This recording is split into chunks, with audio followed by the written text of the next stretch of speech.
Hello, everybody. Hello, Murat. Greetings to Turkey. Thank you again for having you in our show. Hello, Peter. Hello, Murat. Nice to meet you again. Hello, Armin. It's very nice to see you again, and with a better internet connection this time. I hope it's not the acute phase of the pandemic, and I don't think that the Wi-Fi will be too overloaded. So I hope the connection will be better, and everything will be understood better. But as you said just before, you had snowstorms and thunderstorms. Yeah. Again, we had this last time. Istanbul is facing a stormy weather with a lot of snow. And as I told you before, just a few minutes ago, before we connected, the lack of infrastructure of such a big city with almost 20 millions of population sometimes occur problems. And anyway, we survived the so we will see, but it's okay for most of us. Okay, very good. I saw it in the news, a lot of snow in Greece and in Turkey and so on. Yeah. Interesting.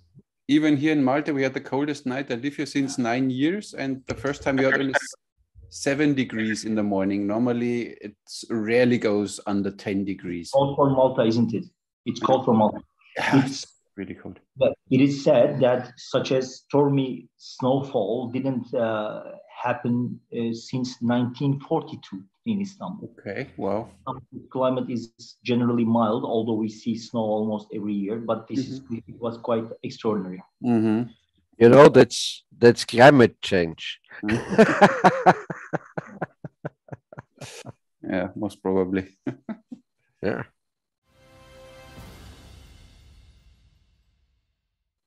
Yeah. But I saw a nice reportage today of a guy of Weltwoche or something. It's a magazine in Switzerland, and he said, I checked now, we have average the last 9 years temperature dropped average of about the last 9 years. So all this global warming still doesn't really work, as the politicians say. There are a lot of speculations. Some scholars say that it is just a phase that also passed in the history. So there were some dry periods, hot periods, and cold periods. And of course, you always have that. Yeah. So I don't deny climate change, of course, not because the climate is changing since the Earth is existing. Of course, sometimes it's ice age, or sometimes it's a warm period. Yeah, because the Earth is flat, Yeah. yeah. And then it always swivels around. And first of all, the Illuminati are steering the weather. They have a little button and they make it warmer. They have a big button, and the system is called HARP, but this is something different. We don't talk about this today. We talk about archery, please, okay? Yeah. That's why we are here, right? Yeah. But just because I saw last time a video, you shot now a Selçuk bow, right? Yes. It looks a little like the Kazan is some kind of longer than from the Turkish or the Sipahi. It looks a little different. First of all, let's talk about the morphology of the bow first. Okay. So, because Kazan is an inaccurate term. The Kazan is the name of the limb extremities of the Ottoman style bow. Okay, only from the Ottoman. Okay. Can be seen also on the Crimean Tatar bows, which is that ridge with a cross, with a triangular cross section. And at the very tip, there's a part which is called bash in Turkish. Bash is head, actually, where the loops of the strings is accepted or held. So the earlier bows are similar to that of Kipchak, Kuman, or early Hungarian bows, Magyar bow. Instead of Kazan and bash, there is a rigid limb extremity called ear. So we also discussed with Adam Karpovich about this naming of the bows sections. So because there's a term coming from Arabic language, siyah, but siyah actually refers to different things depending on the era of the particular bow, because beforehand, there were these kind of bows with these ears, unbendable, rigid extremities. Okay. And afterwards, maybe at the late 13th or mid 14th century, somewhere there, the Kazan appeared. And it, of course, changed the ballistics of the bow as well. So this bow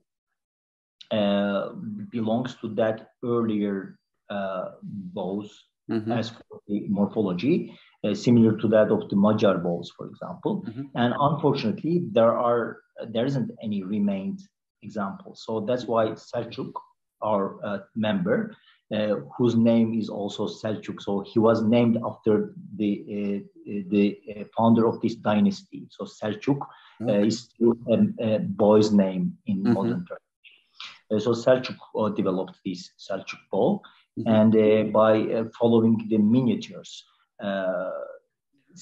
seen in the Selçuk era, so 13th century, 12th century. Unfortunately, these miniatures, of course, it's not as realistic as the European Renaissance painting. So some gaps should have been filled, of course, but we tried to be as accurate and as evidence-based as possible. So I gave a hand to, although I just played a very minor role, I have to admit, so Selçuk did it.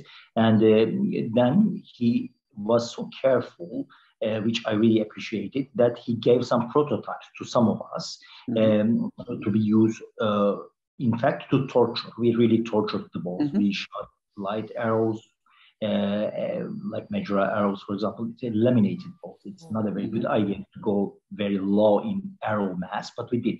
It was the idea actually to see the durability of the bow. And after a little bit more than a year, he said, okay, we can carefully introduce the bow to the market. Wow, okay, so, nice. He is now becoming a professional bowyer, but he was actually an idealist. Okay. Than the bowyer. So then the bow has been in use in more than 3 years, I think, if we consider the time that we had behind during the pandemic. So it's a great bow, actually, and we are comparing its ballistic features as well with that of the later bows, the Ottoman bow and the Crimean Tatar bow. And here, as I said in the video, some scholars and good friends of mine helped us. For example, Dr. Gabor Soloshi, a Hungarian gentleman, a good friend and a mentor. He also sent me some very valuable archaeological data from that the Hungarian archaeologists harvested from the tombs and graves of Magyars and Avars. So they were very valuable just because although there wasn't any interest in tombs, the Carpathian climate causes, of course, because of the humidity, rain, and everything, there's no intact example. They decomposed, but still there were skeletons as well as quivers. So they had the chance to compare the height of the bodies next to the bows and the quivers. So that had an idea how long the arrows were. And it's the same with the Göktürk or Blue Turk Khaganate era, which was very well researched by the Soviet archaeologists. And the Blue Turks survived up to 840, so just 150 years before the Selçuks arose as a sultanate. So, and this type of bow can be tracked back to Shinnuz in Ural-Altaic region, so as old as 3rd century BC. So it's a long design, and then intact example is from 8th century, the so-called Jargalan bow.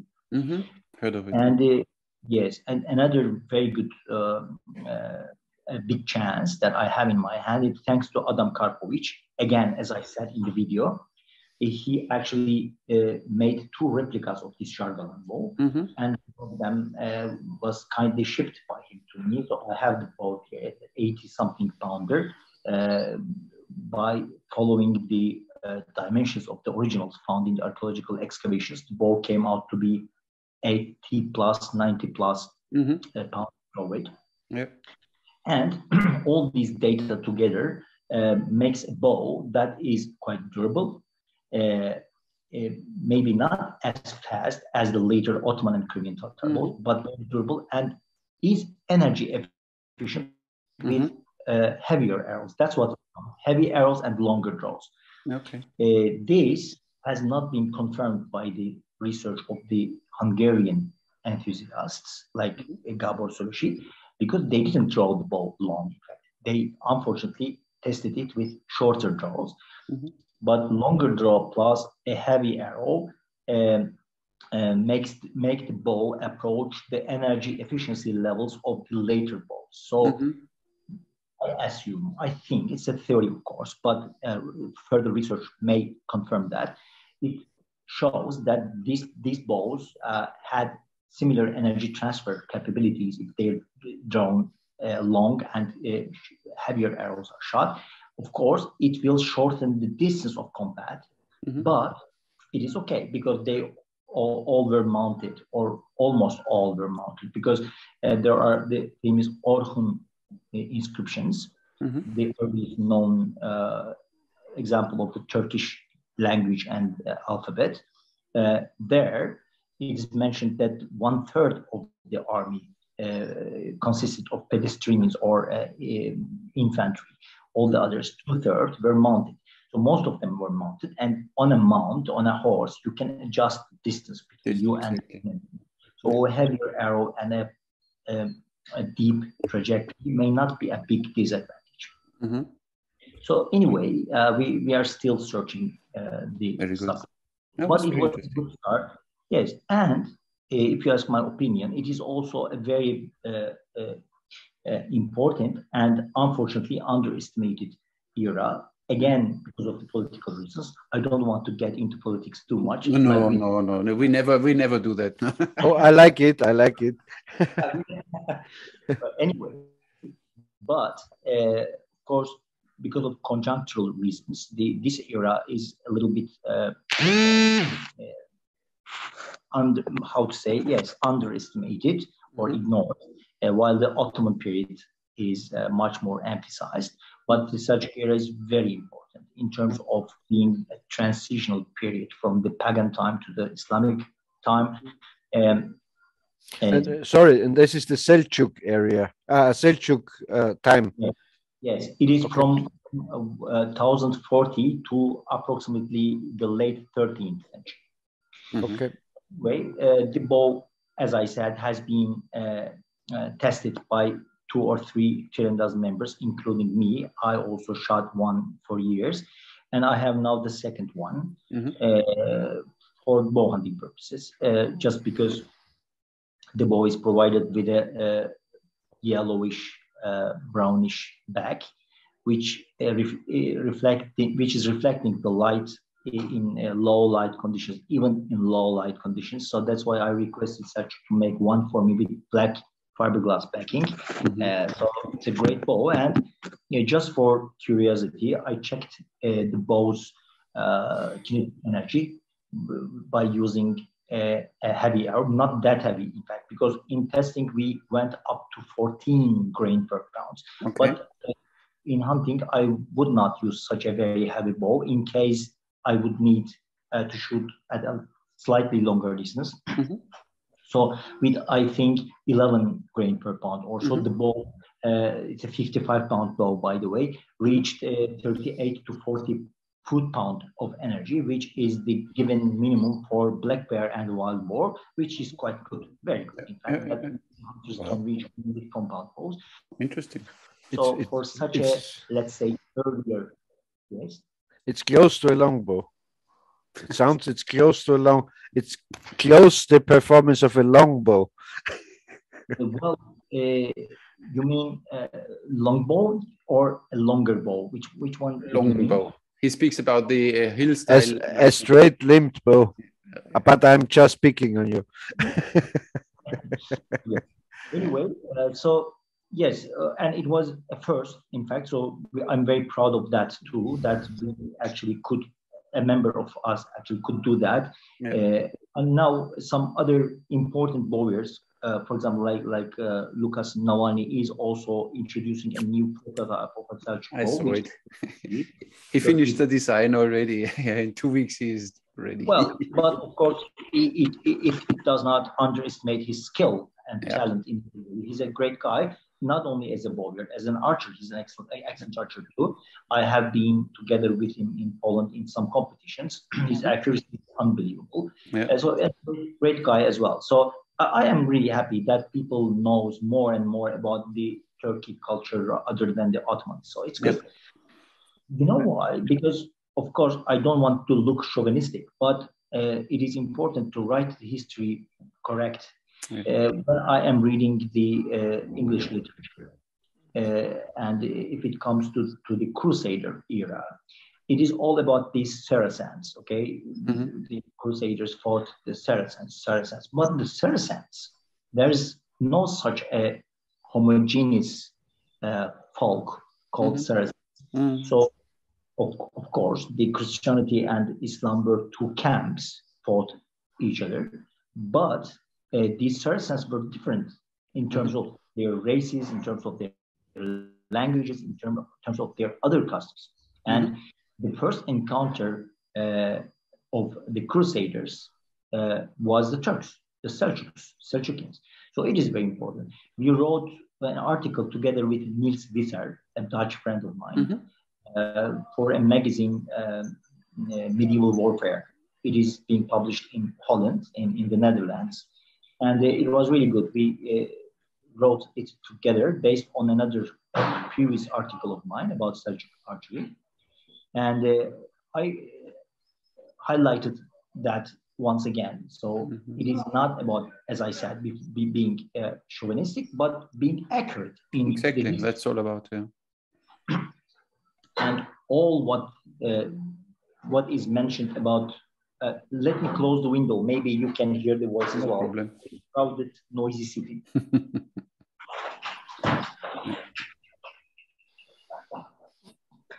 And all what the Crusader reports mention about the skill of the Saracens in archery, it's mainly about the Turkish archery. So it is a matter of not only being accurate in historiography, but also being aware of the sources. Because, for example, the military elite of the Caliph's armies were of Turkic origin and Circassian origin. So this Saracen was mainly Turkish. So that's why also a good source for us to work on, like the Memluk archery. And this is also something good in order to pull people's attention to this culture. So you may remember in our previous interview, we talked about the categorization of the bows, whether the Crimean Tatar bows are different.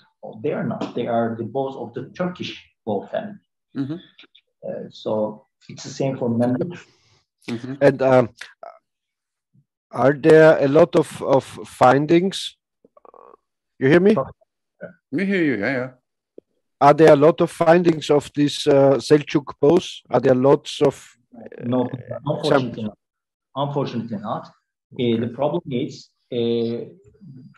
unlike the Ottoman culture, because we have a lot of intact Ottoman bow examples, a lot. In the Palace Museum, there are over 530 bows, which I was lucky enough to see. Wow. And in other museums, as well as in museums in Europe, there are a lot of. Even in Austria, from the Turkish wars, from the Ottoman wars. Yes. What was the museum in Vienna? In Forchtenstein Castle. It's close to my place. It's a castle in Burgenland where I live, and they have a big display of stuff they got from the Ottoman, invaders. A big tent, a Turkish officer's tent, and bows and staff and shields and sabers and so on. in Karlsruhe and Dresden in Germany, there are important findings, and in Poland, in Warsaw, in the military museum, there are great findings based on the booties taken by Polish army after the defeat of Ottomans in Austria in the siege of Vienna. So there are a lot of examples, but not from the Seljuk era. So that's why our Seljuks research was based on the depictions. There are fortunately depictions, not too much, but there are. And of course, there were some collateral information, let's say.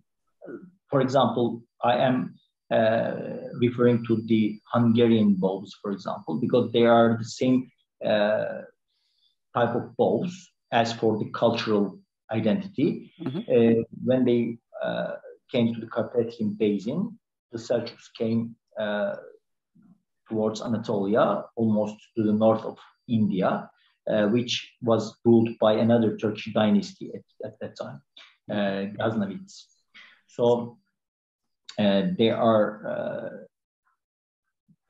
they lived and ruled at the same period of time and used similar weaponry as would be expected. So that's why we are also using this kind of collateral information to try to find out how the design really was. Of course, until we find an intact example, they all are inaccurate. We have to admit that, of course. And because you talk about that term Saracens, which was created in our Western world, I think it's like, yes, they just called all these people, these Muslim people, maybe they are their enemies, Saracens back then, as they called these earlier ones, the Moors, the Moors which invaded Spain and so on. But those are Arabs. So the culture of Indonesia was founded by the Arabs who came to the Spanish land earlier than the Turks adopted Islam. So this is Arabic, not Turkish. So even the Turkish influence on the Arabic military culture started after 8th century, not beforehand. So because the slave, the prisoners of war of Turkic and Caucasian origin became generals and the other high-rank military elite of the caliph's armies. And then they rebelled and take over the power. So they founded states like the Mamluk state. So that's why the influence of the Turkish warfare and Turkish weaponry came a little bit later than that of Indonesia. Indonesia was Arabic. I also think it's very difficult to separate all these, because you say Hungarian archery and Turkish, and if you think about how connected these cultures were back then, it's it's not easy to differentiate between all this. Let's say how you call it? How is it called? Close Eastern archery culture, Near East. Near East. And on the other hand, I want to say, I don't know if the Arabs themselves, what the Crusaders enemies were, if they had a special archery culture. I don't know. I don't know if the Western African and Arabs, if they had a special archery culture. I don't know. They certainly had an archery culture, because there are some legendary heroes in the Islamic oral tradition. For example, the Ottoman archers consider Abu Sa'd bin Waqqas as their, what's that called in English? Their legendary founder.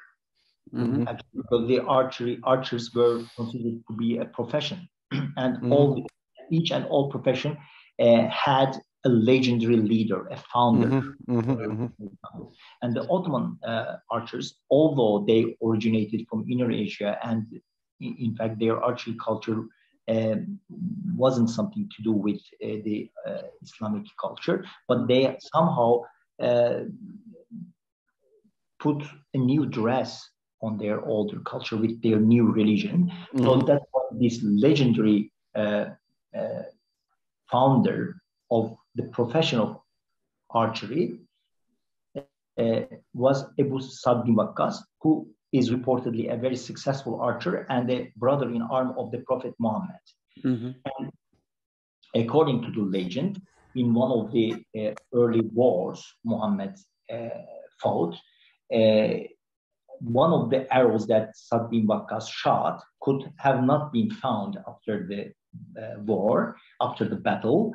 And according to the legend, this arrow is still in the sky and will be flying up to the apocalypse. So that's why this flight archery was considered to be a very important sportive activity in the Islamic world based on this oral tradition.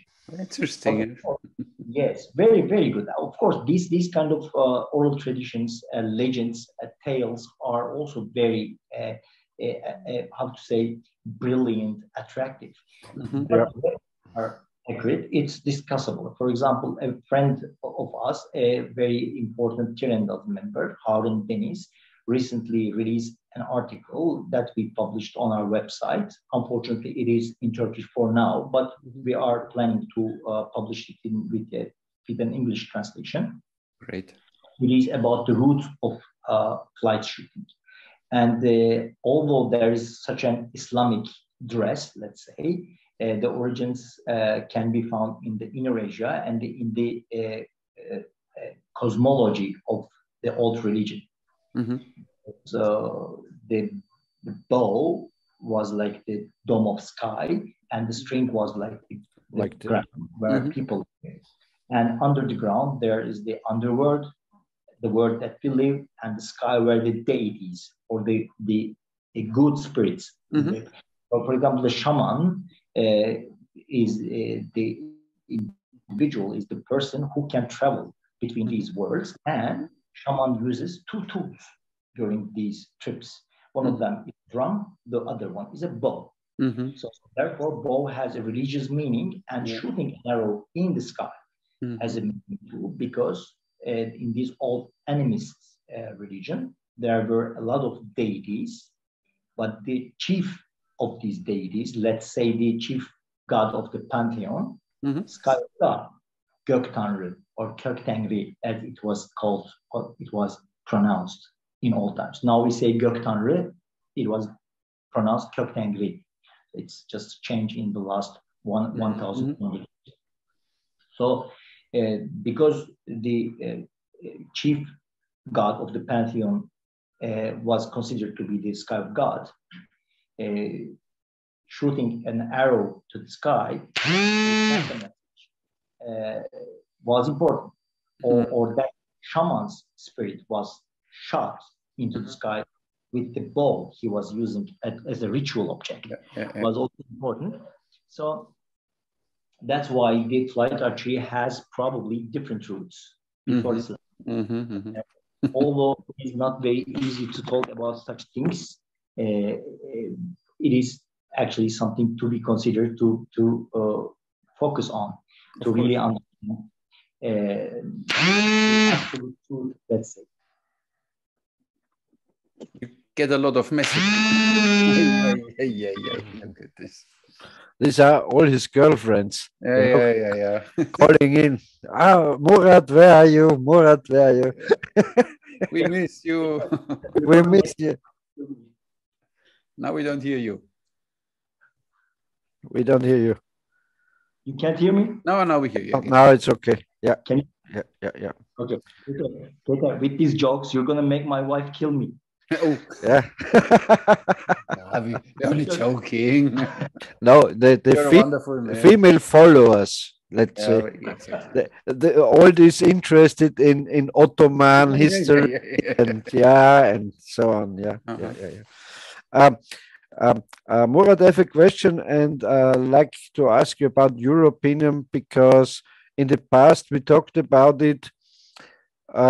So the most natural thing is to make a stick bow, you know, in Stone Ages or in very early days, or in some cultures even today, they make straight, simple bows from a piece of wood.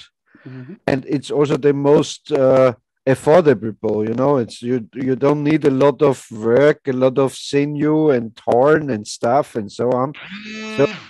So maybe, I don't know, uh, where I don't know if all these cultures, and not especially the Turkish culture or the Turk tribes or so, if they all had these sophisticated high-tech bows, which are these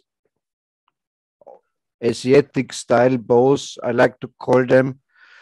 But maybe if you have to equip an army with a lot of bows, and you just need this army for, you know, one raid, one battle, one little war, maybe you wouldn't, you know what I want to say, no?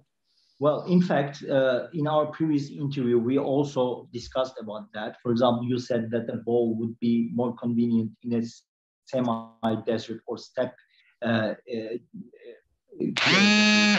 But then I ask you why, for example, in another semi-desert geography like Australia, at all. There's not a lot of woods, different woods you can try and so on. Yeah. Well, first of all, the main reason of having a particular weapon is the raw material, if you ask my opinion. Yeah. Because one of the theories about the rise of the composite bow is the lack of trees with longer trunks. So if there are no trees like that you can harvest good long staves from, then you have to use a shorter tree with some reinforcement. Let me interrupt you, Murat. Do you hear me? Yeah. Yes, yeah, but if you think about, since the Stone Ages, the people traded all around the world. Yes. You know, and there are lots of trees in Asia and also in Turkey and so on. So I don't know. Well, that's true, but think about the steppe culture. There was some trade for sure, but they didn't have cities. They were nomads. So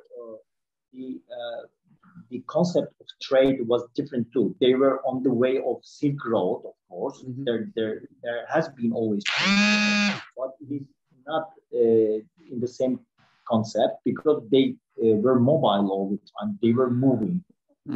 So that's why the raw material that was readily available. And I also animal matters.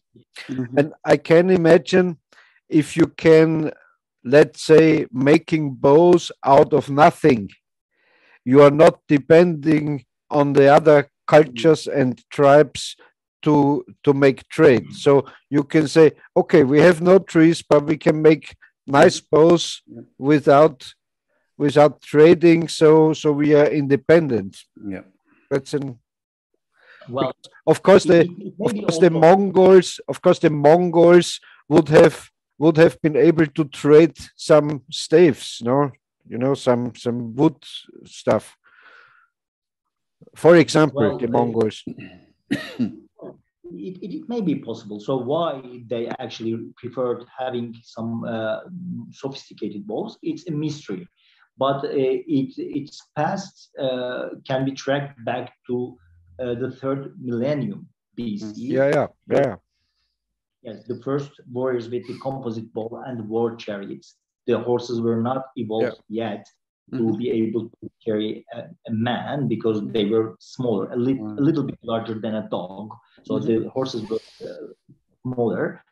Therefore, they fought on war chariots, and they used the composite bow as a weapon together with the war chariot. And on a war chariot, of course, a shorter bow is necessary, more comfortable.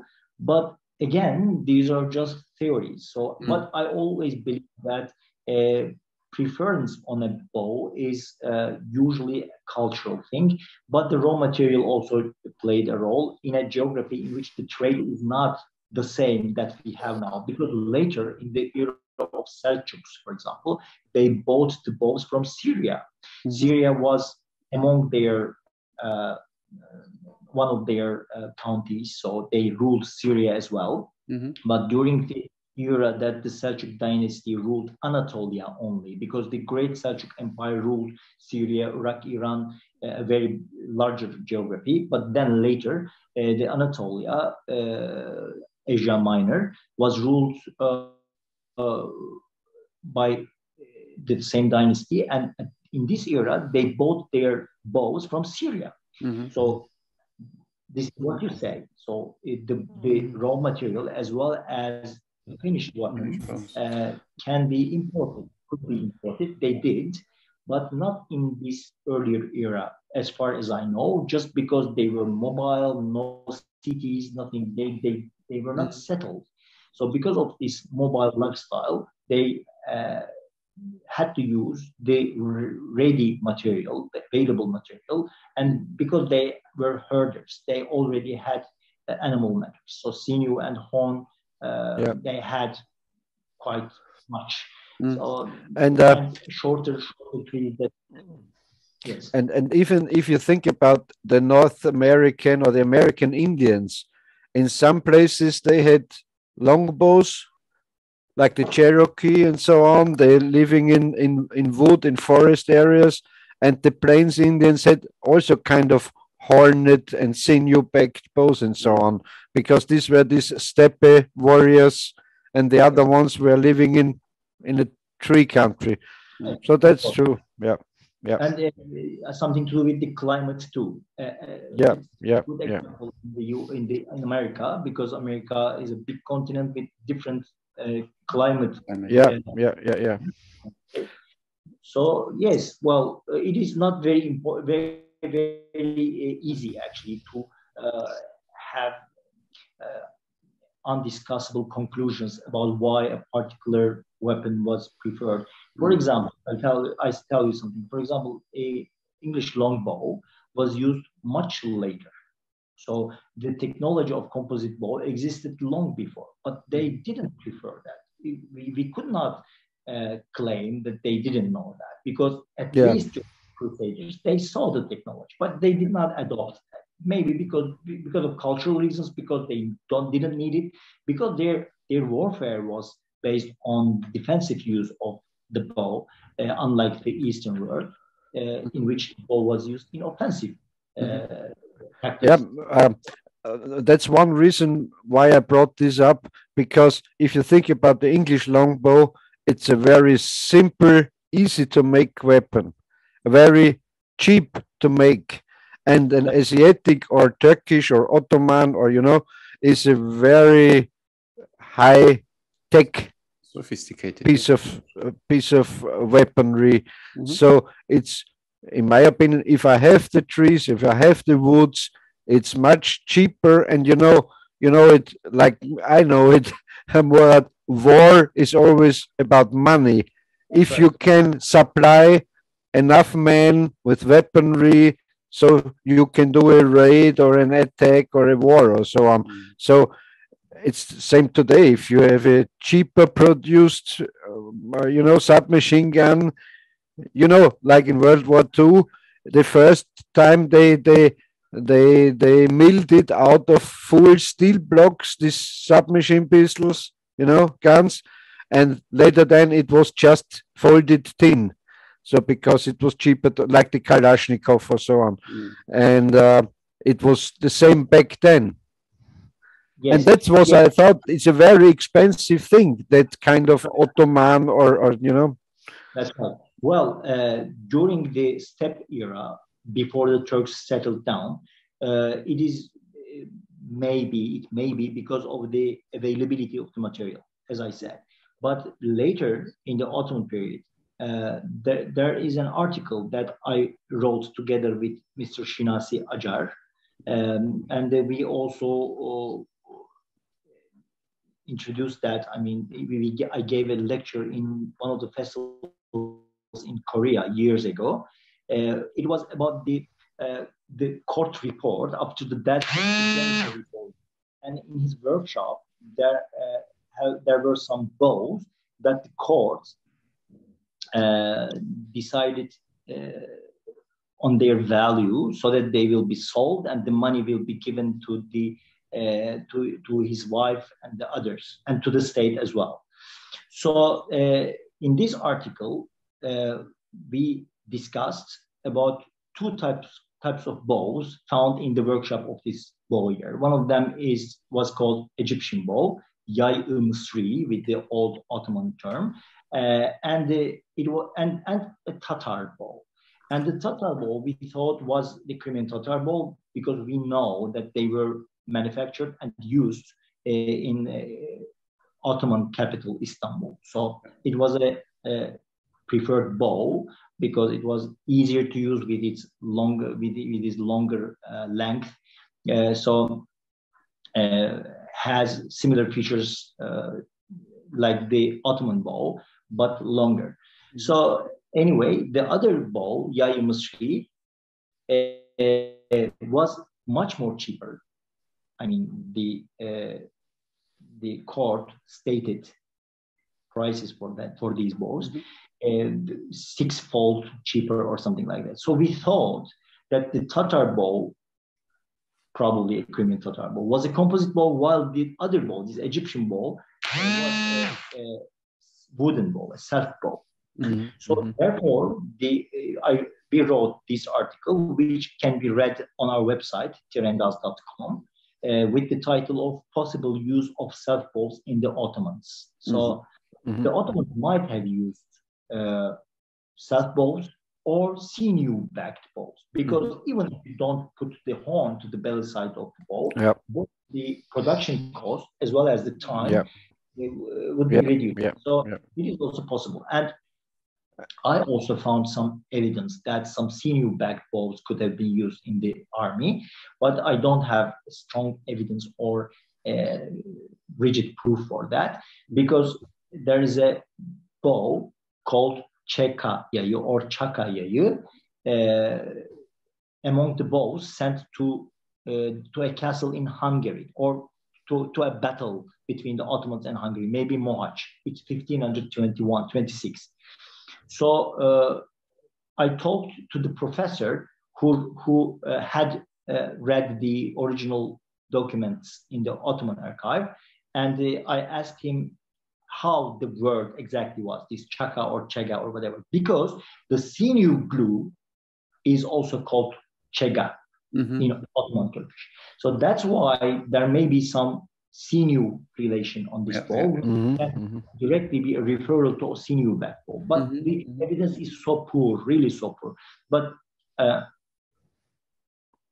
it makes sense to be suspicious about that. So because I agree with you, Peter, so it makes sense to equip an army with less money, because war is all about money. So especially at that time. They could have been used, but all the evidence, I mean, strong evidence that we have about the bow they used, about the technique, all the written sources and everything, and all the bows remained. They all are the composite bows, and the shooting technique points the thumb relief technique. I had also the idea maybe these high sophisticated bows just the nobleman had, and maybe not the simple warriors, I don't know. Because on the other hand, I thought about, if you think about juniper, juniper wood. Yes. You can make very short bows out of juniper, for example, juniper. And you don't have to force your troops to have a 34-inch draw. If you just draw to your cheek you can also shoot in a heavy arrow and so on. So I don't know. Seems interesting.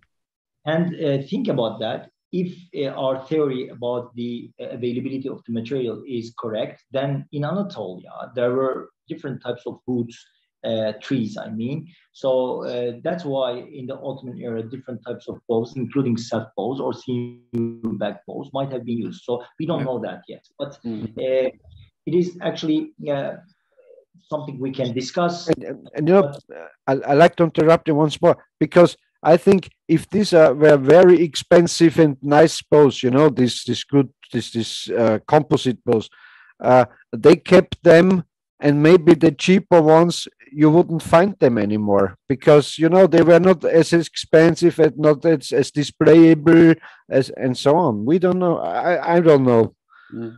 Possible. I just want to say something that I forgot to tell you when we were talking about this yay ilmistry or Egyptian bow that we found in the list of the inheritage of the Turkish warrior. It was this yay ilmistry. We also looked to the books about the Mamluk warfare and weaponry. So Mamluks ruled Egypt, as you know, and the Mamluks classify or categorize two types of bow. One of them is they call Persian bow, which we are sure is a composite bow, because they say that it consists of sinew, horn, and wood. And they also say or refer to another type of bow that is wooden bow, a saddle bow. So Mamluks were familiar to saddle bows. So that's why we thought, Mr. Shiraz Serjan and I, when we were writing or working on the article, we thought that this yay ilmistry refers to that bow which was known and used in Egypt. So it is very logical, Peter. So I agree. It is possible that these bows might have been used also. And as you said, there was no reason for anyone to save them in the museums or in the personal arsenals. So if they got broken, they could have been disposed. I'm not a scientist, but if you think kind of logic about it, you can. And we must agree, the first idea of a bow is a stick bow. You know, of course, all around the world, the first idea of a bow is you carve a kind of piece of wood and make a bow. Yeah, but it's the same like with weaponry nowadays. The first rifles, they had this with this flintstone and front loading and whatever, and now they have an M16 auto machine gun. So it's the same. When you see, the bow was the weapon for the longest period of time, I think, before they used stones and whatever spears, but where you throw a projectile with a support item. And of course, every culture and every nation was trying to get the best, I think. So it's like now when you see the countries, oh, we have this rocket launcher, and then the other ones come up, but we have the bazooka. Yeah, but I mean, there is a thing too. Of course, then when you provide them for the army, you need to make. But there is no best bow, you know. There's no best bow.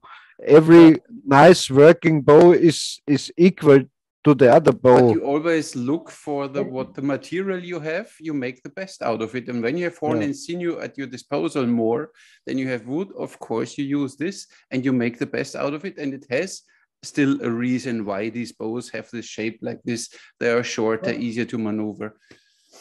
Okay, but gentlemen, I want to tell you something about that.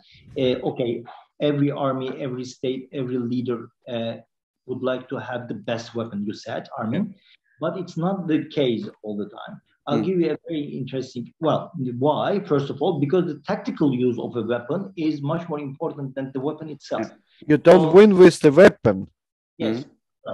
For example, during the conquest of Constantinople, Mehmed II, the conqueror, as we call him, the nickname of this sultan is Fatih, conqueror. And he was a very intelligent guy, a Renaissance scholar, as many experts have a consensus on. And he was good in mathematics, good in warfare, good in everything, could speak several languages, everything. This guy, who was just 21 years of age at that time during the conquest of Istanbul, he contributed planning of the cannons, and the two big cannons have been molded by a Hungarian cannon maker or bell maker, because as you know, the European bell makers became cannon makers. So these two cannons were molded, and he contributed in planning of this. He was such a clever person, and he was the first person in the history who thought that it would be better to place the cannons on the shore rather than on the hill, on the fortress, like a tower or something. Because beforehand, the cannons were placed like that. But when he placed the cannons to the shore, the cannonballs skipped on the water surface, and there was literally no way for the ships to escape, because think about that, it's the ship and the cannonball is skipping like that, instead of just having a volley. Of course, the chance to hit. Yeah, he was just a very smart marshal, first of all. But the interesting point is he used big cannons. That was a modern technology at that time, and some also believe that he also used rockets, I think missiles or something like that. But he also used slings, and it was him who placed the slingers as well as the archers on the battlefield. So he personally placed these troops to where they should be. So think about the sling. It's a weapon that had an age of thousands of years, right? Yeah. So think about the Old Testament was written. Yeah. David and Goliath and so on. Yeah. So, and which means that. and I like to interrupt you. And here you see, he was able to use a very cheap weapon, maybe a weapon a farmer boy, a herder was used to handle it, and he had an opportunity to surprise the enemy with this stuff. I'm sorry, you said Abel or David? He used a very cheap weapon. Maybe every simple herder boy was able to use. Yes. First, yes. So he could use auxiliary troops for this purpose, and it was a possible he surprised the enemies with these troops, with these special units of slingers, you know? Well, not only because of the surprise that it could cause, but the reason the sling is a very inexpensive weapon. Very recently, I gave a lecture and compared the momentum levels of different weapons. And I'll tell you something. A war bow with a draw length of 170 pounds, okay? Launching a very heavy arrow, I cannot remember the weight at the moment, can produce a momentum of 4 point something Newton seconds, okay? And a sling that can launch a 70-gram stone with, I think, 65 meters per second or something, can produce the same momentum. Yep.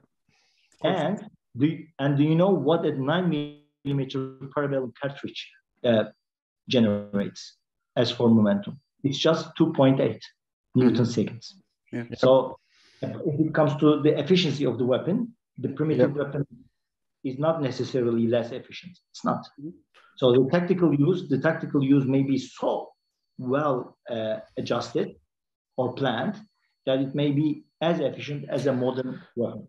And besides that, as far as I know, there are very, very few occasions in history where the superior weapon was the thing to win a battle. in most cases it was tactics, it was, you know, outnumbered and so on. Yes, Peter, but what I meant is simply when you have the material, and of course you have then a bow build, and you tell him, or I would, as a rule, I would say, listen, we all have now this stick, can we make it in anyhow better? And then whatever, I gather the best bow builders, and then I say, listen, here we have now a challenge, a competition, who can build me the best performing short bow or whatever. This, I would do this as a rule, and then this, how would I come up with this invention? Yeah, but there's the old battle between us, because I a very well-made wooden bow, or let's say the other way around, a composite bow is not as much superior to a well-made stick bow. So, well, if you compare the making and let me make a fast comparison if you want. It is a superior weapon, comparably. I mean, there is a beautiful article of Adam Karpovich, so please read it. It is available on the internet. Up to a certain draw weight, it is approximately 70 pounds or 65 pounds for the Turkish design. So different composite balls with different designs may differ. But in Turkish design, up to the 65 pounds of draw weight, the energy efficiency of both bows, a well-made U long bow and the composite curve, are identical. But if the draw weight exceeds 70 pounds or 65 pounds, then the mass that you have to add to the limbs to generate this extra draw weight is more than in the long bow than you would add for the composite bow to generate the same draw weight increase. Which means if both bows are brought to 100 pounds of draw weight, I understand, then the composite bow is much more superior in energy, but or the percentage of energy that is transferred to the arrow. Okay. Other than that, the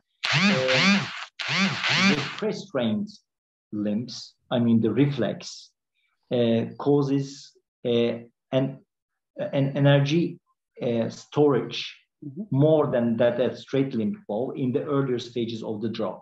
So this is also an advantage. So if the bow is very well made by using a very good U, then the energy efficiency is almost identical, but not the energy storage. So composite bow is superior in this case too. Third, but is this making the real difference in warfare? That's the question. Well, as I said, even a sling may be a very efficient weapon if you use it tactically. So that's the point. Well, it is the same with any other combat weapon. And I like to say, don't get me wrong, because I know that legend around the English longbow is nothing more than a legend. I'm a longbow guy, but I know it because it all resulted because the British surprised the French with the longbow, with the auxiliary troopers, with these farmer boys. They gave a bow and say, shoot as you can, and so on. And so I know it's a kind of legendary story. I never underestimate longbow because it's really a very good weapon, especially if it comes to the ratio of benefit and expense. Yeah. So it's amazing, really. But again, it is about the tactical use, as you referred to between in the battles between French and English. Yep. The tactical use is much more important. And other than the energy efficiency and energy storage capacity, last but not least, I would like to say something, which is the shooting technique. So thumb release makes also a difference, especially when it's executed with a rigid thumb ring, because the initial arrow velocity is higher only when a rigid thumb ring is used. I have to say that if you use a bare thumb or just a leather protector, it is identical to that of a 3-finger release from the same length. Yeah. We measured them and a few times, so not only once. I like to interrupt you. It's the same with the three finger. If you use a very stiff glove, you have a way better, faster release than if you have a very soft leather glove. Yeah. Yes, it is. I think it is all about the degree of rotation of the string from how it slips away from the fingers. Yeah. So anyway, this is also a parameter, a factor that makes the composite bow more efficient, technically, let's say.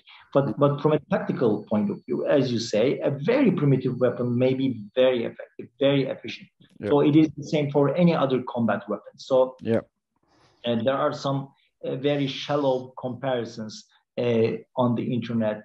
Don't go to a gunfight with a knife, for example. And there are experiments, so-called experiments people do with a rubber knife and with a pistol, whether you can stop an attack of a knife from that distance or this distance or that distance.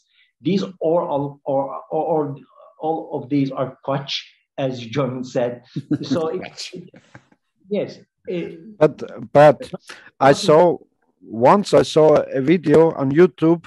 There was an American cop, a policeman, and the guy was holding the knife here like that, with the blade forward, and he ran to the policeman, and I think about 7 to 8 meters, the policeman wasn't able to get his gun out when the guy with the knife attacked. But as I said, these are very illogical comparisons because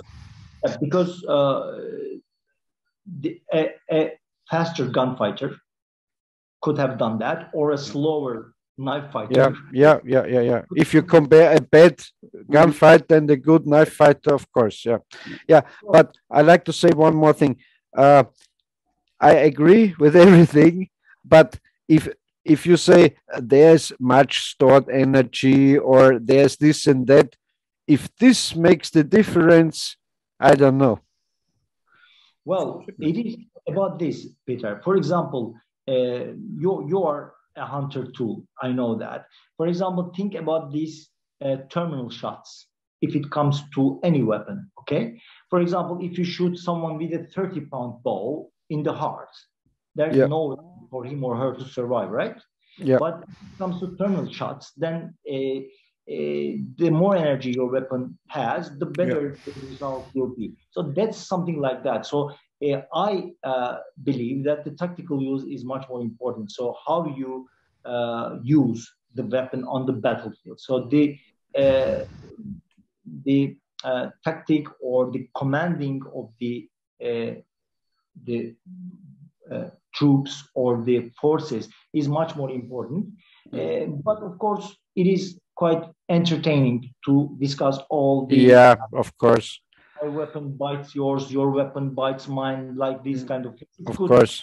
Discuss when drinking beer in the night of a competition, something like that. But in fact, the tactical use is much more important. For example, the composite bow cannot be separated from its tactical use either. So this fake retreat of the Turkish armies from the very beginning, from the steppe times to the sophisticated empires, they always use this tactic. So they pretend a retreat, and during this fake retreat, they were shooting even backwards, as you know, this famous Pantheon shot. Yeah. And then they had a shape of a crescent.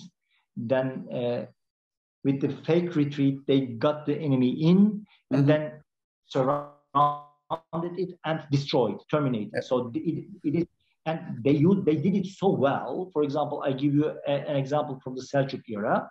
Alp Arslan, Sultan Alp Arslan, who defeated the Roman Emperor Diogenes. And Diogenes was a very successful general, having the title of strategikon, I think, yes, if I'm not wrong, strategikon, or anyway, a high-level general, okay? And he was in awe of the tactics of Turks because he both fought them before, and he also had some minorities from Pechenek and Uz Turks in his army. But still, he was defeated with the same tactic because the ability of applying the tactic was so successful. It was much more better than the weapon itself. So this is why not the weapon, but the generals. What I found out about strategy and tactics, and it's a lot about inside, you know, this art of war of Sun Tzu and so on. If you're ever able to do something the enemy is not calculating with, the enemy is not awaiting. If you can surprise him, because there was one story, they said, think about Hannibal, you know, they can't go over the Alps and so on. And they did. Same with the Mongols. Same with the Mongols. They surprised the enemy always because they could cross the deserts in such a short time that the enemy. Or even the Romans with their you know, with their sandals. You know, all these German and Celtic warriors, they had no footwear. They were barefoot or had very not so sophisticated shoes.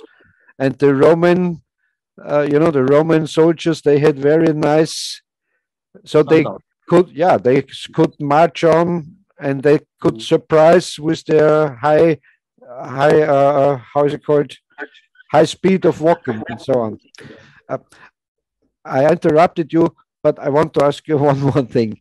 There's, I don't know, you know, that the Ottomans 2 times sieged Vienna. And I don't know if it was the first time or the second time, but there's a kind of legend or, you know, story. This one time they stopped the siege because it started raining and the bows delaminated. Have you ever heard about that? No, I haven't heard about that, but there's such a story which is very similar about a battle between Magyars and I don't remember their enemy at that time. So an instant rain started and their strings got wet or whatever it was, something wrong with their bows. So because their main weaponry was the bow, they were, let's say, they could not function as they would have as an army, whole army. So it is told for the Magyars. I haven't heard maybe that. they mingled it up, these two legends with Ottomans and Magyars and so. But we discussed that a lot with Adam Karpovich because he has an experience of 35 years about making bows, and he's not only making bows, because he's a very curious person. He's experimenting a lot, including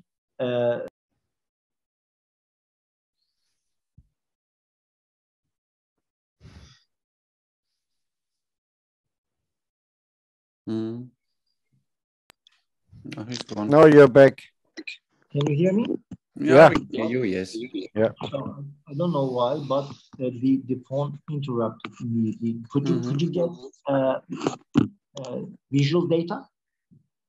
All good. Everything okay. We see you and we hear you. Yeah. Handsome as usual. The Elvis of archery is back again. Yeah. It's about the time limitation of Zoom, I think, right? Time limitation Zoom sessions. Zoom. What is with the Zoom sessions? There is a time limitation of Zoom sessions. That's why. Not with our Zoom. I pay for it every month. I think 20 euros or something. That it's not time limited. Don't worry. Well, what were we talking about? Good bow builder and Karpovich with the about the strings and bows getting. Karpovich is such a brilliant brain, really, and he even soaked the bows into water. Think about that. He's making a bow in almost 2 years, and he has such a scholarly curiosity. So he soaks the bows into water to see how it is terminated by water. So he believes that rain doesn't make much to bows because they are covered with leather or birch bark. But talk. Strings. Okay, the strings might have been affected by humidity or rain because the Ottomans made the strings from raw silk as well as plant material. The interesting point is, what was the name of it? Rami. Rami is the name of the other material that they made the strings of. This Rami strings can be seen only in the examples in Dresden, in Germany. Yeah.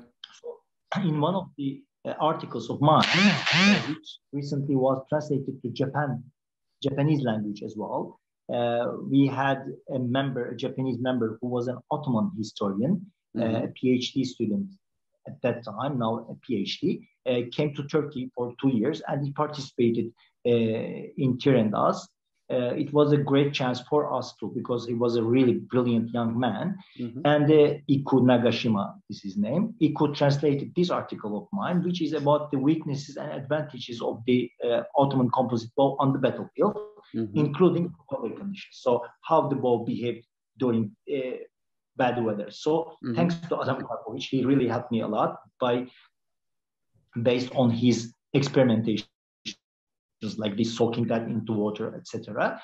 So, and in this article, I also mentioned that this Rami, this alternative material, which cannot be seen here. By the way, here in Turkey, there are only 20-something strings available. None of the other bows have their strings on.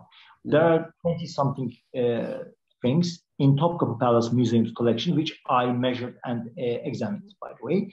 So I have data about them. All are made of raw silk.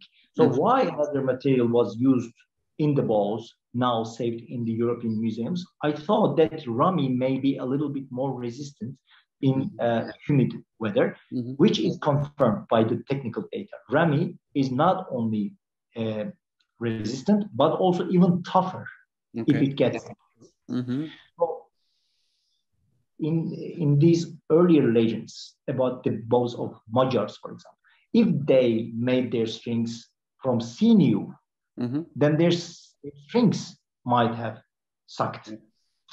So, but I can't imagine strings made from sinew. I know they were, but I can imagine a useful string made out of sinew. But and I never believed this story of the delaminating bows and so on, because the warriors knew their weaponry, so they protected it, or they waxed the string, or I don't know. So there are a lot of ways to protect your stuff from moisture and weather. So I never believed this story, but I don't know. Okay, when we come to, or if we come to these stories or legends, I'm gonna tell you something very interesting.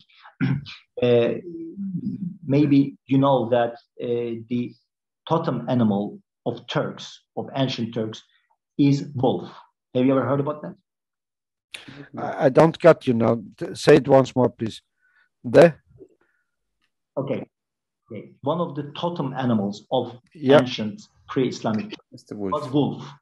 The wolf, this wolf.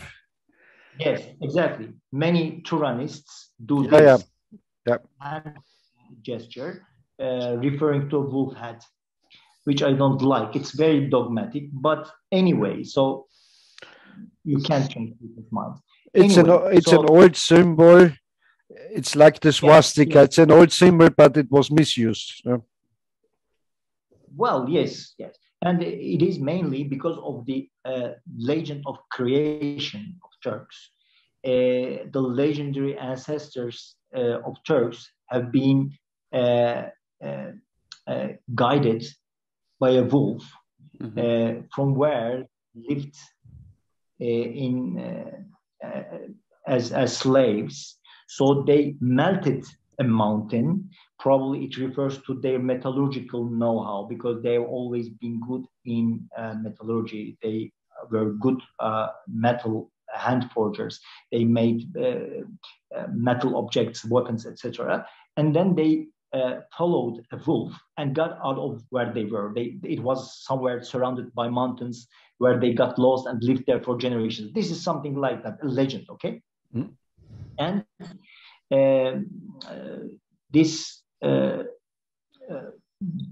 it is also said that something on the bows that is affected by rain, to avoid this, the night attacks of Turks was performed in full moon. Mm-hmm. This is also a legend, because a full moon guarantees that there are no clouds and no rain will come. No rain, yeah. And in the article that I wrote, that it's mentioned that this werewolf, mm-hmm, it's also connected to full moon. Yeah, of course, that's why. yeah. Horror literature of Europeans is based on this, that the Turks attacked in the night. Are they real werewolves?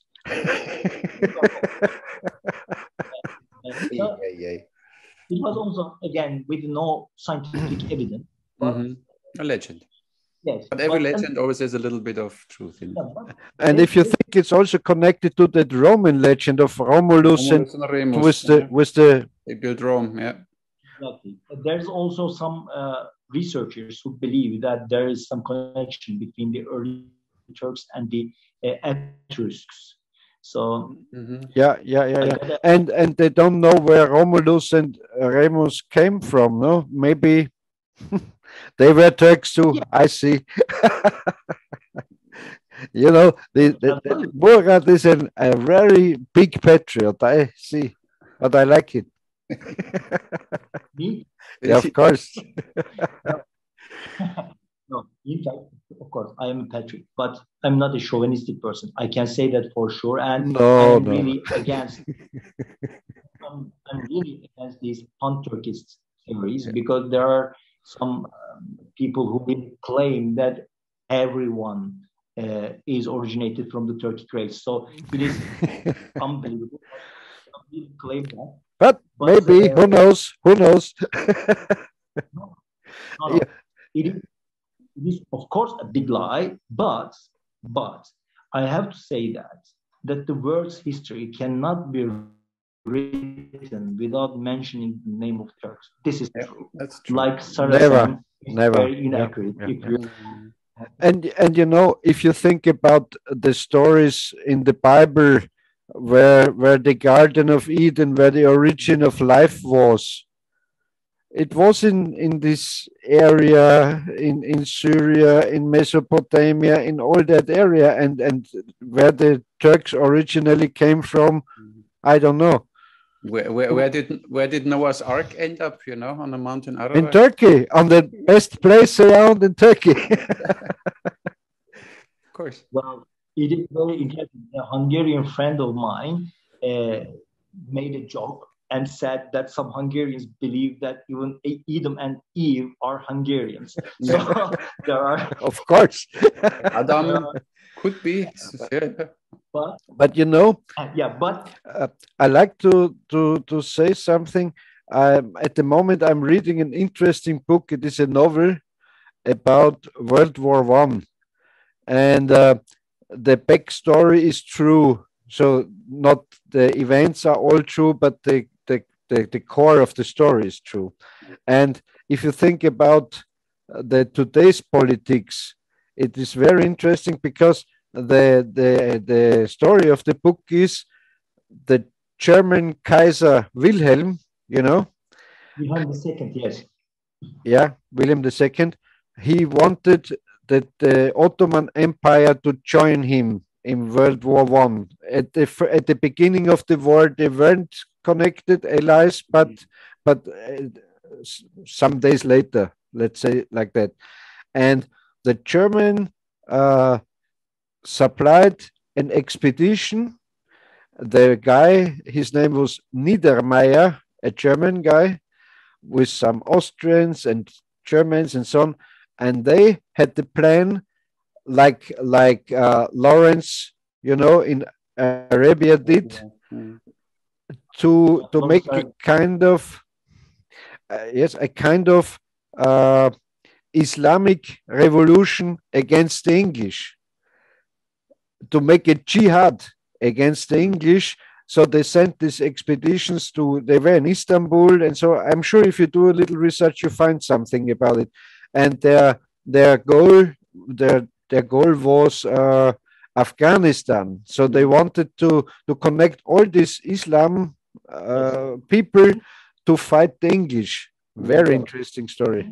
The thing is, the Ottoman sultans owned the title of Caliph as well after 1517, when Sultan Selim I defeated the Mamluks, and they got this title from them.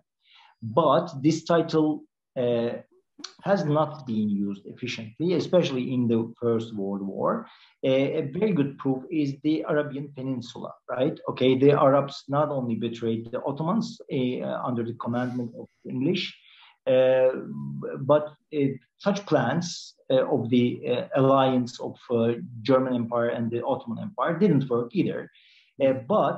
And think about that, in the siege of Gallipoli, there were some Islamic minorities from India who fought in the army of the British, but there are some reports that they hesitated to fight the Ottomans. So, but of course they had to obey the commands, but they hesitated, so they were not as efficient. But although they hesitated, they fought. So this title or this power, if it was really a power, was not used well, because the time changed. Even in the beginning of the 20th century, it was not like the 10th century or the 11th century. It was different.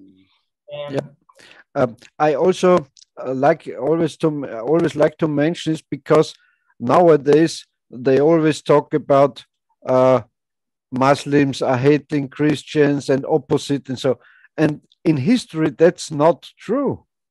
It was never like this. Everybody fought for power and not for religion and not for hate or racism. They fought for land and for power. There are incredible information harvested lately, very interesting. I really don't want to deviate too much from archery, but just to say a few words about that, a very recent book that was written by Professor Halil İnancık, a very famous Ottoman historian, Uğur Altu and Evgeny Ratushev. The latter one is a Bulgarian professor. They wrote this book, and the book was published after the death of Halil İnancık at the age of 100 or 101, something like that. And this book proves that after the invasion or conquest of Balkans by Ottomans, the local people cooperated with Ottomans, even in the military activity, because all the official historiography of the Balkan lands, when they founded their states after the First World War, like many others, were these nation-based states. So they wrote their own historiography, and of course, based on lies. It was the same in Turkey, of course. We had a 20th century official historiography, but these new findings, based on the documents found in the Ottoman archives in Istanbul as well as in Sofia, proved that there was a cooperation. So it was not about the ethnic identity. It was not about the religion or something. And you know, I mentioned this. They wanted to make a kind of jihad against the English, because the same was true with the ISIS. You know, the Americans gave the Muslim extremists weaponry to fight their enemies. Or if you think about the war in Yugoslavia, the Bosnian War, they gave that Muslim minority weapons and agitated them against the Serbs, because the Serbs are connected to the Russians and so on. So this is an old trick. I found out in this book, this is an old trick to use religion to say, yes, we are minority and so on. Not use religion, to misuse religion. Misuse. I'm sorry, misuse. Yeah. Well, yes. to be able to go back to archery. Armin, are you there? Oh, it's fine. It's fine. You can. It's fine. I go sleep and it's fine. And no, I like to talk on. And it's the same was true, in my opinion, that Constantine connected the people with the Christianity because there were a lot of different tribes, and he just could connect them with a religion. And I think the same was true with Mohammed, because there were many different tribes and different, pagan religion, and so he could connect them all together. We are Muslim, and they said we are Christians, and so on. So it was a tool to connect different ethnicities and so on. I'll tell you something. It is very physiological. Okay, there's a hormone called oxytocin, and it is related to feeling that you belong to something. Yeah. So belonging to a profession, belonging to a nation, belonging to a group of friends, belonging to a tribe. Yeah. Yes, or supporting a football team, belonging. Yeah. They all triggers your oxytocin discharge in the brain. Okay. Yeah. That's all. What about that? It's really physiologic, and people who are really smart and evil, they can easily misuse it. It's not that hard. You can use it also for good, of course. Yes. And they knew, and back then they knew nothing about oxytocin, but they knew it works. Yeah. And the problem is, people who misuse these are smart, but what is missing for them is the ethical values. So not the. Yeah. That's why we cannot misuse that. And there are also many examples of people using this. I say using, not misusing this, and making good things, and then get on a slope and turned into bad people. Yeah. Because success, and if you're getting too big and so on, difficult. We're all humans, Yes. Yeah. That's true. Unfortunately. I did a little study, on all that gurus, on that, on that sects, on that Jim Jones, and I know of this, a lot of these cult leaders, and they all started out as good people. Yeah. For example, Jim Jones, he was interracial in the United States. He supported the blacks and so on, and made a very open church, and it was a nice community. He started as a good person, and then it ended in horror. Because we are humans, and if you're getting too big and you can do everything. Do you know, Peter, a good system should also protect itself from being degenerate. So this is the last words I would say about that. So a good system, that it has to have the features of being protected automatically from such misuse. Okay.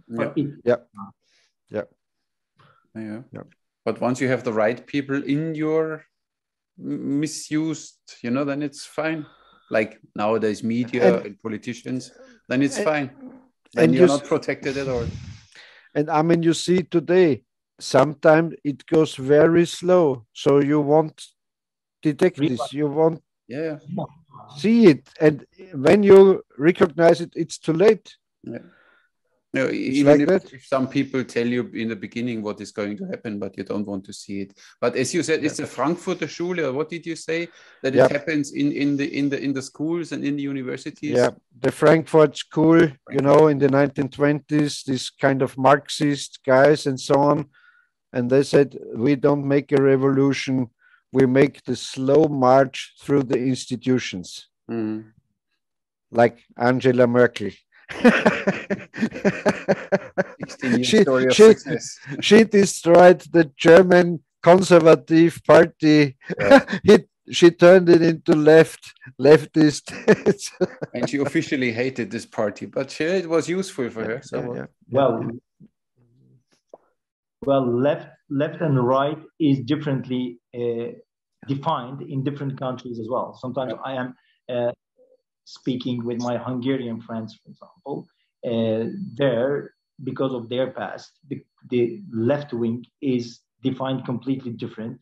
And in Turkey is completely different either, because we did never have a proletariat. And interestingly, the left wing is here supported by the well-educated white-collar Turks, unlike it is in many other European countries. So here too. It is also relative. So it's relative. By the way, Armin. Yeah. What's the bow that you have behind? It's a recurve, right? That's a bow I started shooting with. It's a compound bow. It's an early from Fred Bear, the brown bear. The dark side of the force. It has wheels on it, and it was simply for my. Armin, what you switched to the dark side. I know with this one I started when I was 15, 16-year-old. This was the first bow I got in contact. Exactly this model, not this exactly one, but this model. And I started shooting, and this started with me, all this archery stuff. It is the early design with symmetrical pulleys instead of cams. Yeah. So it's a really early model from Fred B. Yeah. A wooden riser, you see. It's heavy, and it was even way too heavy for me at the times, and I ruined my muscles and everything. But it started my archery kind of career, as you want to say. When we talk a while, maybe Murat says the Turkish invented the compound bow. Well, believe me, there may be some around who would claim that. An American of Turkish, I'm happy for the Turkish coffee. I'm happy for the Turkish food. I'm happy for the Turkish tea. So I'm happy that you're quite inventive. So it's fine. You're happy with the Turkish bow, right? A good performance. The Turkish bow is fine too. Yes, of course. But I don't want to always talk about Turkish bows with Peter, because only long bow is. No. I'll tell you something, guys. If someone is interested in traditional archery or any other traditional art, but it is so, especially if it comes to martial arts, it is also, of course, you are a little bit patriot, of course. But I'll tell you something. Comparing to many others interested in Turkish archery, I may consider myself very sterile, and I have been blamed for that purpose as well. And since I started reviving the Turkish archery in the early 2000s, I am feeling as if I'm swimming in a pool full of sharks, because nobody pleased, okay?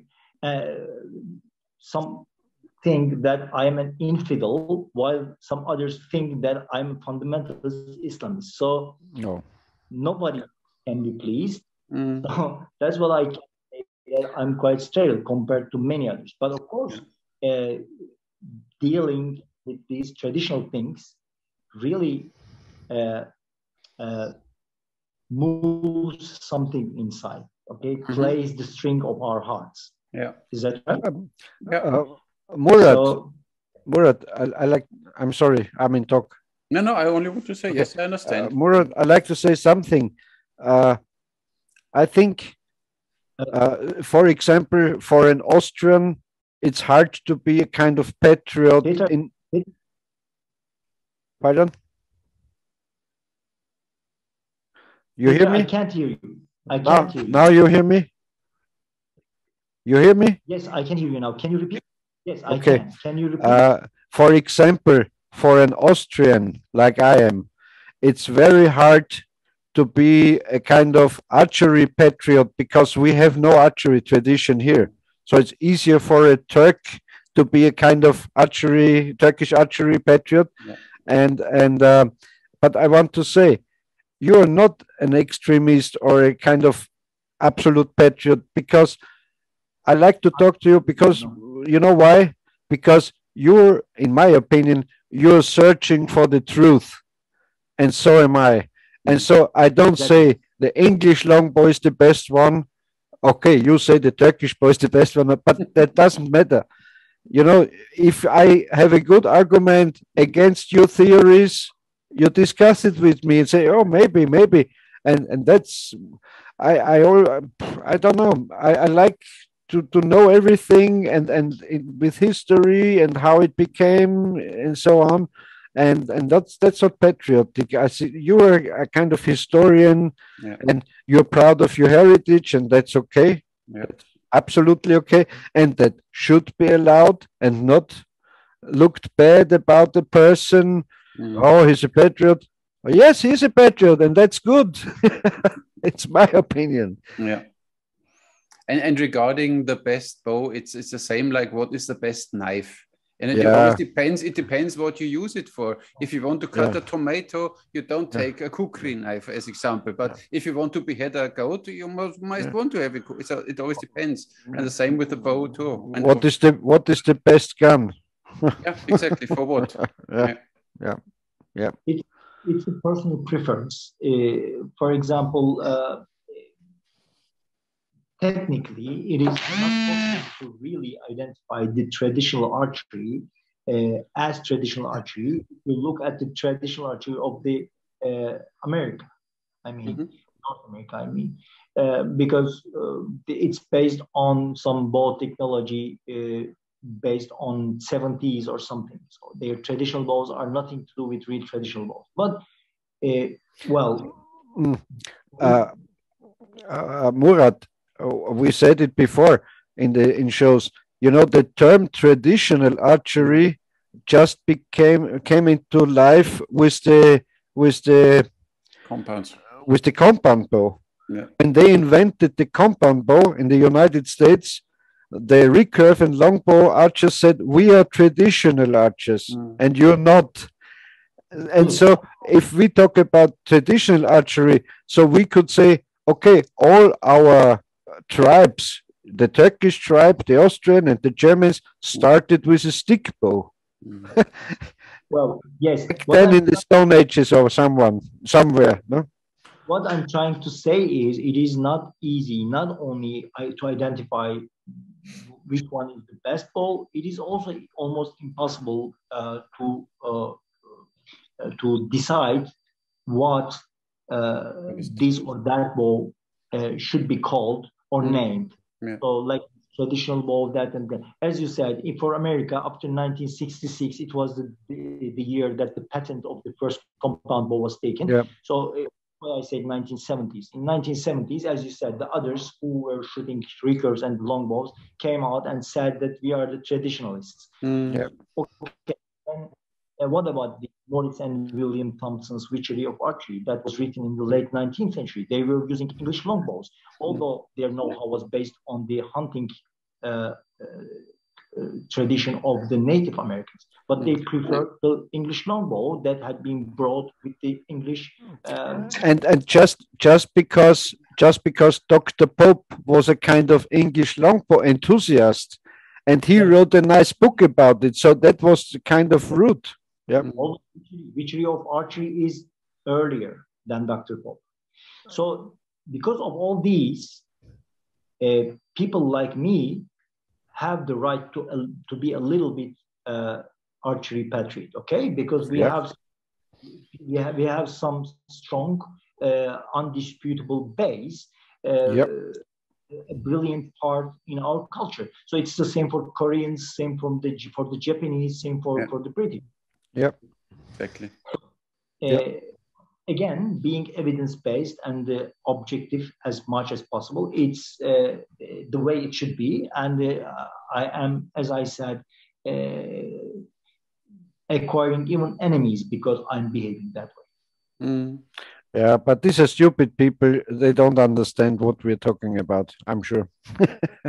And maybe calling it traditional archery is maybe the wrong term for it, because everything what is done over 2 generations is called tradition.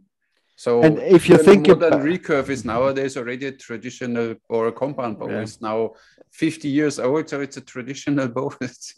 If you think about archery in itself is traditional. Exactly. Well, all archery. Yeah. the term tradition is also very much misused, Armin. Yeah. For example, some local festivals, I'm sure you can come across in Malta as well, but in Turkey there are many regional cultures, and there, for example, annual cherry festival or annual yogurt festival, and if it is done years consecutively, the fourth traditional cherry festival. Yeah, of so course. That's why because it's of course every year. Yeah, we have a Nutella festival here. Yeah, you can't imagine. Yeah, of course. Yeah, historical art. Yeah, but it's not the right term either. But it's fine. But we understand. We understand each other, and there will be always critics, like something. Very recently, the modern sport archery changed the name of the Olympic recurve to classical bow. Maybe you realized that. Oh, no, I didn't know that. To what? To classical bow? Yes, it's not worth to know actually, but I coincidentally knew that or learned that. Wow. Because to call it Olympic recurve and the other one, the compound bow. And now they changed the name classical bow. Classic according to what? Exactly, yeah. And if you think about classic, it was in the ancient Greek and so on. This was the time of the classic, in my opinion. Yeah. Or a classical car is whatever, some vintage car is whatever. Yeah. Well, what is classic? Yeah, exactly. Or classical music. Yeah. Or historical archery.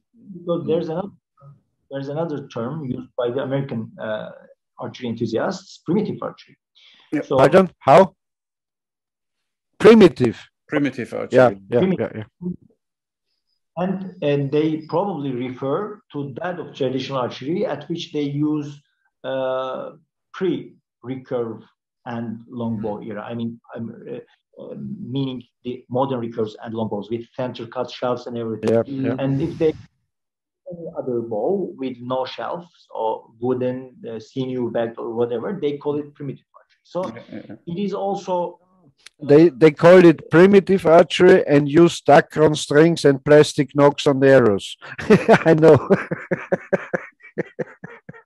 But this is also something that we have to have consensus on, because we just discussed that with Jürgen Jungmanns on Facebook, in fact, how traditional archery when you're using laminated replicas or all the rest replicas. But I believe that as long as the shape fits, then you should be allowed to use these because of the ability of equipping newcomers with inexpensive equipment. So it is important. As long as they have the same morphology and similar characteristics. And they do have similar characteristics. Yeah. For many, it is impossible to tell apart without looking at the bow by just drawing whether it's made of all resin or horn bow. So there are slight differences. Murat, for some 20 years, I was the president of an archery society here in my area, and for 20 years we made 2 3D tournaments a year. And as far as I can tell you, we had a kind of, a primitive class. It was kind of self bows, and recurve and longbow, and also a guest class with compound bows and so on. And the good archers in every class, except maybe the compound shooters with sights and so on, all the others have no sights. They are equal. So what I want to say is, for a good archer, it doesn't matter if it's a primitive bow or a traditional or a classic or you have to hit the target. And the very good self-bow archers were equal, like the recurve archers or the longbow, or the traditional longbow archers, or how you like to call it. Terminology. Yeah. Even these categorizations are inaccurate. I think for example, saw some other categorizations or classifications in the competitions in Poland and Hungary, which have been organized very well, really. They contemplated a lot about that, even about the classification, I'm sure, but it is not very accurate. For example, in Hungary, there's a class called hunting bow. Mm-hmm. Okay, what if I with the criminal Tatar? Well, hunting bow is very inaccurate, but they are really good people with good know-how. Yeah. But these kind of things, I don't know. Maybe people like us should think, discuss, and maybe write about that, so that a new literature, new terminology will come out or will be created. Mm-hmm. But there are big problems, because when I was the president of that society, they called it horse bow, or that Hungarian style bows, they came up with these bows. So they had limbs made of fiberglass, coated with kind of leather. And so I had to put them into the primitive class. They should have competed in the primitive class, because they had a very difficult bow to shoot. But I had to put them into the recurve bow class, because they had glass fiber limbs, So it's not so easy to judge, Yeah. And even the naming, not only classifying or based on their ballistic capability, but the naming is also sometimes funny, like that you mentioned, horse bow, for example. In an American forum years ago, and the guy of European origin supported me when I was disputing that term, and he said my bows should be called laundry bows, because most of my shooting is done in the laundry of my house. So exactly. Horse bow is such a silly thing, but you cannot actually stop such. But how you call them? Because it was a kind of a sample term for all these kind of Asiatic bows, shorter bows, and so on. Okay, look, for example, Reiterbogen is based on the same thought, but it's more accurate. But horse bow is not, because Reiterbogen or the cavalry bow, let's say. But that is what they meant with the horse bow, of course.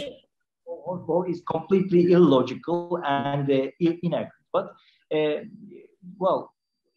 maybe it makes sense for us. For Armin, for example, he's a very frequently viewed YouTuber. He has to go on these terminology, maybe, because the more people hear the terms, the more people would embrace and accept these.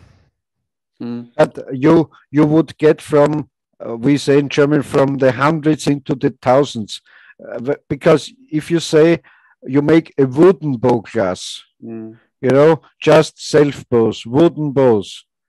Okay, the next guy comes along and has a laminated bamboo bow. So it isn't a wooden bow, and it is a wooden bow, but it's laminated. Or the other guy has an English longbow with 3 laminations without. So where to stop and where to end and how to do it, it's very difficult. That's why the ballistic features should be known well. So, for example, a laminated wooden bow is not too much different than a self bow in terms of ballistics, for example. There's no advantage.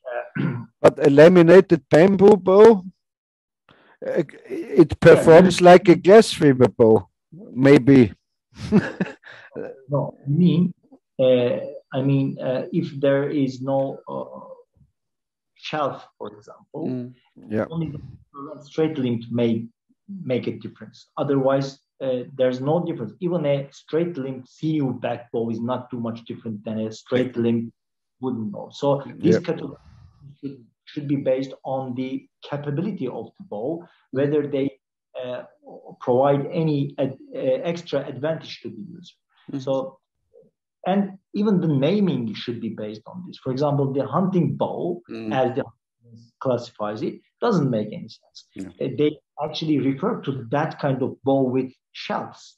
So I understand that. But it's not hunting. You know, I think the Hungarians got this hunting bow from back then. We had a class in German. It is called Jagdrecurve, hunting recurve. It was a special class, and maybe they adopted it and said this is a hunting bow also. Highly possible, because even this Jagd recurve is an inaccurate term, unlike the Reiter bow. Right? It was a separation from the kind of Olympic recurve bow. So they shot one piece and so on. These were the hunting recurve, and you know. Exactly. So I do understand the idea behind it, but creating terminology is very difficult. In fact, so it should require serious scholarly work of different people from different professions and with multilingual know-how. This is very important. So I have to laugh about it, Murat, because I'm imagining a kind of meeting where they fighting against these terminologies, you know. No, this is not a hunting bow. No, that it's not historically, and this and that. But I use it for hunting, so it's a hunting bow. Imagine Murat is out. Murat, you hear us? Murat. He even looks. No, he looks away. You upset him with something. No. Murat? No, he's frozen now. Huh? No, Murat, are you back? Hello. Oh, he doesn't see us. Well, that makes sense. Are you back? Are you back? Hello, welcome back. Nice to see you again. I said, missed you. I said, imagine a big room full of crazy archers fighting about the terminology. No, this is not a hunting bow. No, this is not primitive. Of course, it's not the way it should be done. But when we write or when we talk on videos, then we may discuss about that too, and sharing our opinions and ideas together. Even this is a good occasion actually to just pull people's attention to this need. It's a need actually. So anyway, was a nice closing word. I think, guys, we are already 2 hours. We have been talking for 2 hours. Exactly. But we could listen to you for 10 hours. That's not a problem. You have such a big base of knowledge. I really enjoy. Really. You know, you always have to look for persons you can learn something from. I wonder why you talk to me then, Peter. For me too, really. For me too. It was a great conversation, really. So we will repeat it. Thank you very much. That's I want to ask now. I am grateful. Thank you very much, gentlemen. And I'm very glad to see you again, really. Yes, of course. Thank you. It was a pleasure to talk to you, Murat. Yep. For me too, Armin. Thank you. Thank you very much for watching, guys, outside and on YouTube. And if you have any questions, write them in the comments, and we will answer on whatever. Yeah. Okay. And now, Murat, say goodbye in Turkish language. Güle güle. Goodbye is hoşça kalın. Hoşça kalın, exactly. Hoşça kalın. Okay. Teşekkürler, Murat. Thank you for your time. Thank you for your knowledge. Guys, have a nice evening. Bye-bye. Armin, by the way, you're Maltese? I don't speak Maltese, no. No, you don't? No. I tried 2 times to learn Maltese, but it's not logic. I'm a German. For me, a language needs to be at least a little bit logical, and the Maltese language is not. You're from Germanic family? I'm from Germany, yeah. Okay, I didn't know that. Okay, good. So Maltese is a Semitic language, right? And like Arabic? it's a little bit Arabic, so the counting is more Arabic, but then there is influence of Italian, and it's a mix of a lot of stuff. So just Sicily, right? Just they're close together. Yeah, of course we were once rivals, and back then I'm sure it was Ottoman. Yeah, they had their problems in the Great Siege. Yes, of course. Okay, then I say Hoşça kal in Turkish and Auf Wiedersehen in German for both. Oh yes, Auf Wiedersehen, Hoşça kal.